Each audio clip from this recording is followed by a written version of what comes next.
Good evening. I have a confession. I'm actually not going to talk about Einstein's theory of relativity or curved space gravity. I just have that slide in case I died on the way here, that this would be posted to the internet, and that would be my legacy. is entrepreneurship, which is something that probably everybody here is deeply involved with. But I don't want to talk about the kind of entrepreneurship that it builds wealth, because I want to talk about it on a slightly higher level. I've had the good fortune over the past 20 years to be deeply involved in every aspect of the entrepreneurial process, every aspect from concept to funding to product, all the way full circle to bankruptcy. And also in 8 different metropolitan areas of the country, I got to see what works and what doesn't. But if you see the flow of venture capital, it's all in Silicon Valley. It's not really working in any other major city like this. And obviously, that's a problem. It's a good indicator of it. And in Phoenix, Phoenix is a paradox, because we're the 5th largest city and growing. We're the 5th largest city and growing and very entrepreneurial, and yet we're a blip on that map of funding.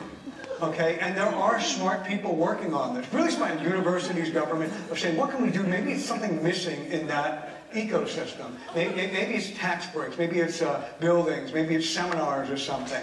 And, you know, this kind of reminds me of World War II in the South Seas, where the United States military used to use them as stopover points. They'd clear off the runways, and they'd build control towers, and they'd drop cargo from the sky, like food and medicine, etc.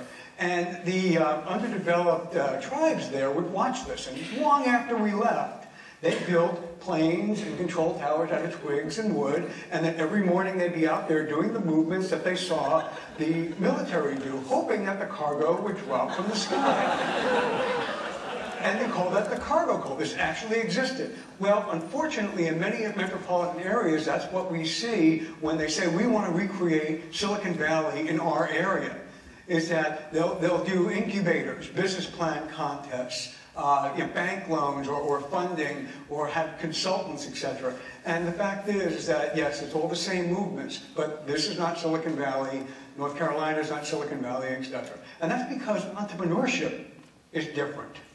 Because it's just small business now, or innovation, or social entrepreneurship, and what I call vanguard, which is what most of us are doing right now. What vanguard entrepreneurship is if there's some big platform that's been developed, whether it's Web 2.0 or the PC or the internet, and then everybody rides that wave.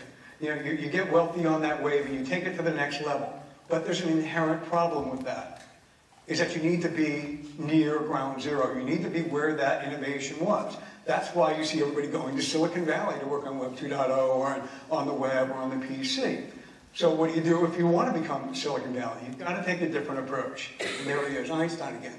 And many of you might know, there's this curved space theory where a massive body will put a dent in the universe, as Steve Jobs said. And any particle fragment going by will get caught in the orbit.